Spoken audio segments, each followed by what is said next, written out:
Fala aí, rapaziada, tudo certo? Como é que vocês estão? Seguinte, ó, o Fluminense anunciou a contratação do zagueiro Antônio Carlos na tarde deste sábado. Ele é o primeiro reforço da equipe para o ano de 2024. Bora entender quem é esse atleta e como ele atua? Eu sou o Vinícius Martins e você tá no canal 4 Linhas.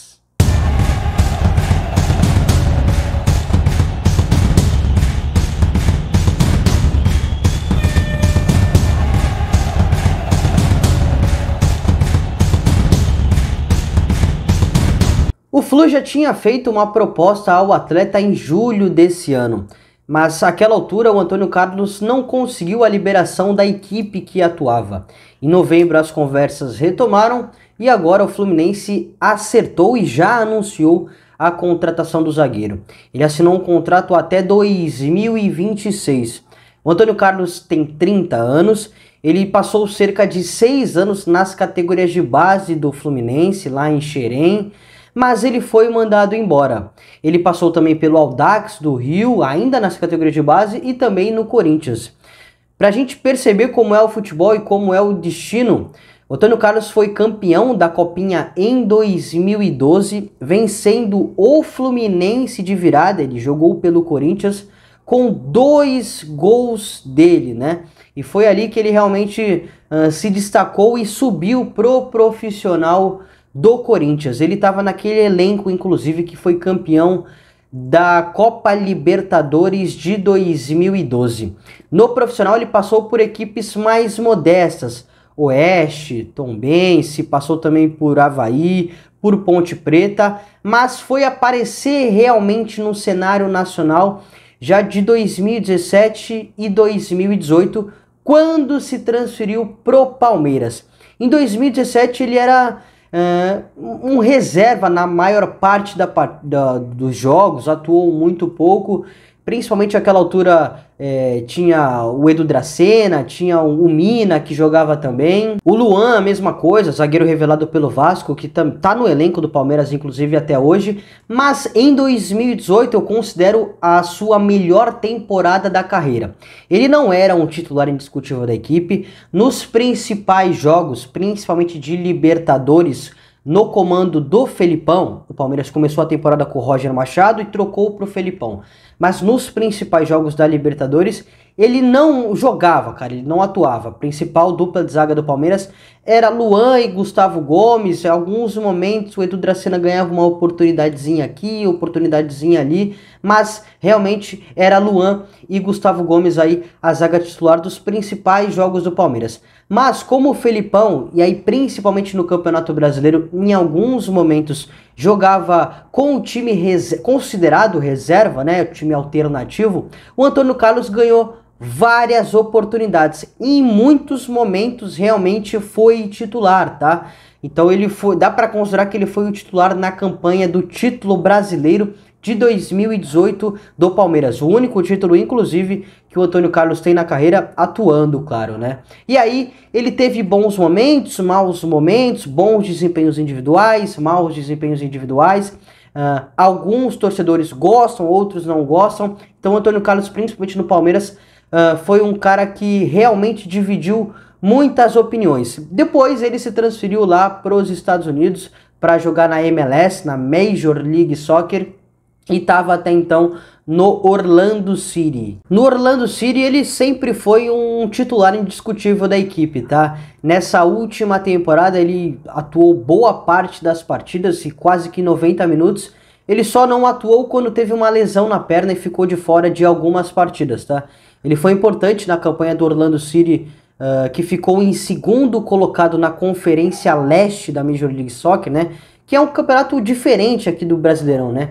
É dividido em 2 conferências, Leste e Oeste, depois tem o mata-mata de cada conferência e depois a final do melhor time da Conferência Leste contra o melhor time da Conferência Oeste. Como o Orlando classificou em segundo da Conferência Leste, chegou ao mata-mata, mas caiu na semifinal dessa conferência, né? Mas mesmo assim ele conseguiu ter um bom destaque por lá. O Antônio Carlos é um zagueiro de 1,91, é alto, e ele tem como principais características a imposição física e o jogo aéreo, né? Um jogador de muito contato que tem uma virtude nessa bola aérea, não só defensiva, mas também ofensiva. É um jogador que realmente gosta de ter esse contato, gosta de interceptar, de tentar a todo momento roubar a bola do adversário. Não é aquele zagueiro que fica muito postado no seu campo, não.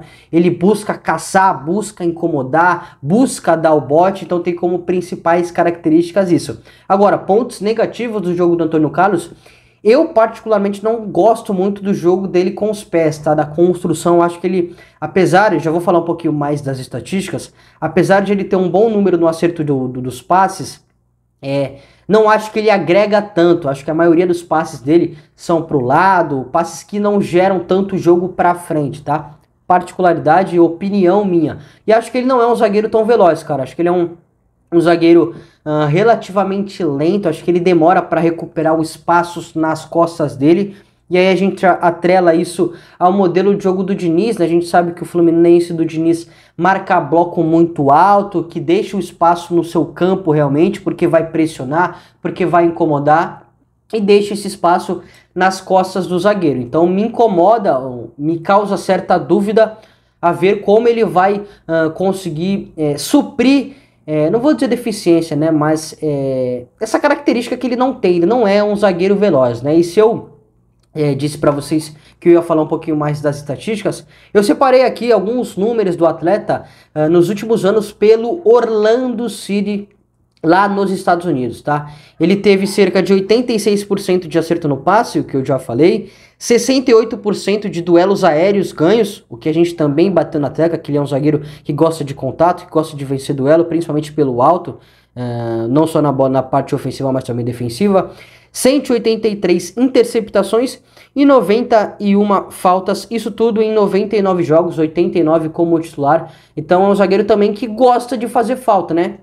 Por característica, como ele gosta do contato, como ele tem essa capacidade, naturalmente ele vai cometer faltas, né? Quase que uma falta por jogo. Aí você deve estar se perguntando, Vini, é uma boa contratação? Cara, vamos entender o elenco do Fluminense? Hoje a dupla de zaga titular é Nino e Felipe Melo. O Nino tá com uma iminente saída, provavelmente não fica no clube para 2024. O Felipe Melo, será que vai aguentar mais uma temporada? Será que vai aguentar o tranco mais um ano em 2024 sendo um titular? O David Braz é um cara que vai conquistar a confiança do Diniz para assumir o posto da titularidade. O Marlon tem contrato só até o meio do ano que vem e também não tá legal. Então o Fluminense está, de certa forma, carente de zagueiros, né? Então, naturalmente, precisaria reforçar o setor para o ano que vem. Agora, se ele vai ser titular, cara, é difícil a gente afirmar. O Nino vai permanecer? Se o Nino permanecer, acho muito difícil. O Felipe Melo, acho que nos principais jogos, ele deve ser o titular. Então, se Nino e Felipe Melo continuarem, acho que o Antônio Carlos não vai assumir esse posto. Agora, se o Nino sair, eu acho que ele tem a capacidade de assumir esse posto. Eu acho que ele tem virtudes para ser o titular da posição. E aí, se o Felipe Melo não conseguir atuar em boa parte das partidas, quem vai atuar? O David Braz? O Marlon, que vai ficar só até o meio do ano? Então acho que é uma posição que o Fluminense precisa reforçar. Eu acho que pode ser um zagueiro útil, eu acho que ele pode agregar, mas eu tenho dúvidas se ele chega para assumir a titularidade. Até porque se o Fluminense perder o Nino, o Fluminense vai estar perdendo hoje o melhor zagueiro do futebol brasileiro, né, que atua no Brasil. E não só nessa temporada, já há 2 anos, né? Então é natural que vai ter uma certa queda, pelo menos num primeiro momento, caso essa venda do Nino aconteça. É natural que a torcida perceba isso, mas tem que entender que vai sair um zagueiro de um nível muito alto, que provavelmente vai estar indo para a Europa, e de um outro que está retornando ao Brasil após um centro menos competitivo, que é o futebol dos Estados Unidos, tá? Mas alguns pontos que a gente tem que destacar, cara. Um zagueiro muito forte nos duelos, mas e na qualidade do passe, na construção e na velocidade para recuperar o espaço deixado nas suas costas. É algo que o Diniz vai ter que solucionar, principalmente se ele estiver pensando para o Antônio Carlos como titular no ano que vem. Beleza, rapaziada? Essa é a minha opinião, concorda comigo? Manda pra gente aqui nos comentários. Muito obrigado pela audiência, um grande abraço e até a próxima.